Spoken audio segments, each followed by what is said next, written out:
So today, we're gonna make this awesome military rank shadow box that opens up.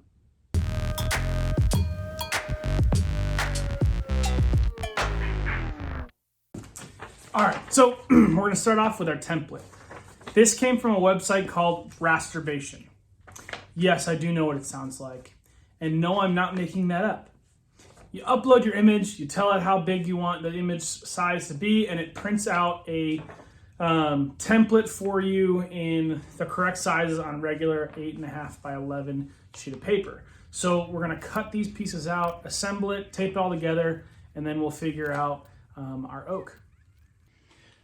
So I'm gonna have a piece on the outside here that's gonna be 1 inch thick. So I'm gonna cut this off. I originally made one out of plywood, but I don't like the way it turned out and the edge banding is not my favorite. So we're gonna cut this chunk off so then we can refine these curves inside here and make it a lot nicer. So the black parts are what we're trying to keep, but we wanna cut this middle section out so we can create a shadow box in here. Like on our plywood trial run, I'm gonna elongate this by a lot, but we need to have the shadow lines on the outside here. All of these on this outside portion here is a 1/2 inch. So I wanna get a 1/2 inch line on the inside of this as well. So the way we're gonna do that is I've got my little piece for my combination square. And at several points along this curve, we're gonna mark a 1/2 inch out, and then we just connect the dots to mimic this curve on the inside. It's kind of hard to see on camera, but that is our line here that we wanna keep. So the rest of this we can cut out, and then we'll cut to our line on the bandsaw. A little trick when I'm doing biscuits, I always mark where both pieces where the biscuit's gonna go, but on one side, I go at the line and just to the side of it. That way it gives me a little bit more room for that biscuit to slide around. Then on the other side, I do it just on the line. The biscuits are not gonna hold them tightly. They're not part of the structural integrity of it. All it's doing is it's stopping the boards from lifting up and down. So this direction's okay. This is not what I want. So if I cut the slot just a little bit bigger in one of the sides, it lets the biscuit be able to move this way, but not this way.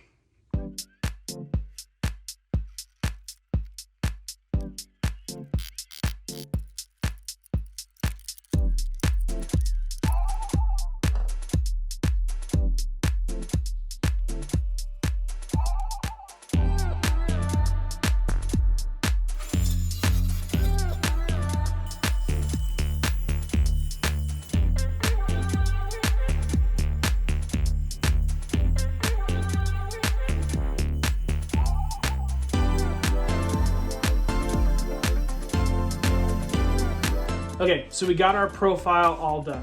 I had to use a file and a spoke shave here to kind of refine the curves after the sander, but we're good. So now we're gonna add our 1 inch strips to the side.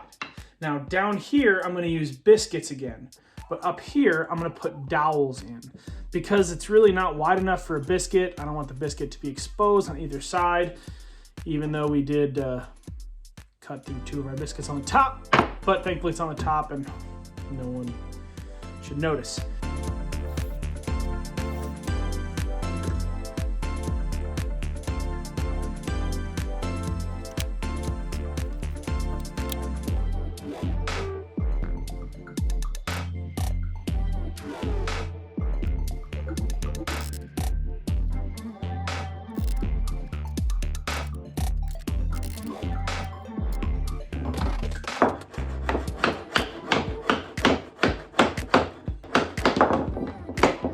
No! No! Well, that was stressful because I think in the original glue up, it wasn't tight enough in that one area and it split. So while that dries, let's get to work on the walnut stripes. All right, I milled up some walnut. We got our templates glued on. Let's cut them out on the bandsaw. Okay, so these ones were the easiest ones to glue on, so I'm gonna glue those first. All I did was make sure I was evenly spaced here and evenly spaced all along the bottom, And then a same up here, evenly spaced all on the top and on either side. We also had one of these pieces break. Now I've tried doing the CA glue and activator trick, trying to get it to go back together, and it's just not. So what we're gonna do is very carefully glue this down to be stuck together on the actual piece.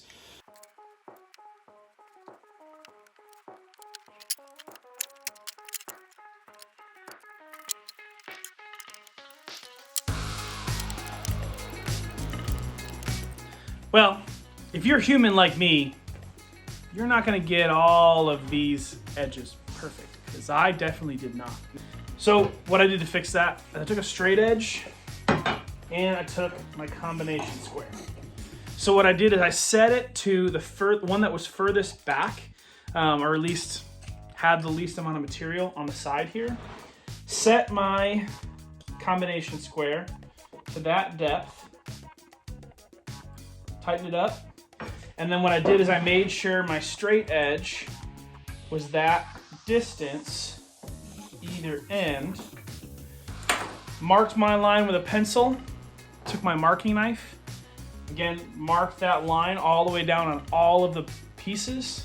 And then I just took a hammer and chisel and I chiseled it off just to get little thin strips off. That's how I cleaned up all of these edges. All right, so off camera, I cut off a bunch of 3-inch strips made out of oak 1/2-inch ply.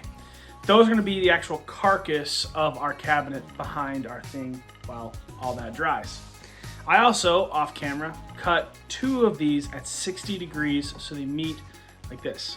Why 60 degrees? The top part of the banner where the flag is gonna go, that is 120 degrees, which hides all of the plywood behind it. So half of 120, 60. So we're gonna glue these up and then we'll trim it down to size later once we get the other carcass built.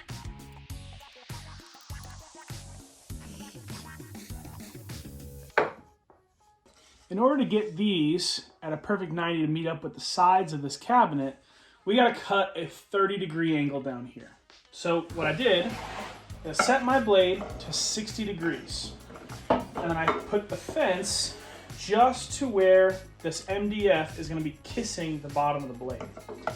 So what we're gonna do in order to cut that angle, we're gonna put our piece flat against the bottom of the table saw top. Oh, that sucks. We're gonna clamp it perfectly at 90 degrees to the MDF. This will let us rip the angle while keeping our hands safely away from the blade and cutting that 30-degree angle. Our pencil line and our cut line, and it's perfect. And now it sits flat on the table saw bed. All right, so we got this all sanded. All of the lines are nice and clean. I slapped together this cabinet piece. Now, the cabinet piece and all of this, I'm gonna have in the detailed set of plans down in the description. All of the distances and things like that, where I set it and all of that. So once the glue dries there, we're gonna attach a back. We'll put some finish on all this stuff and then attach some hinges.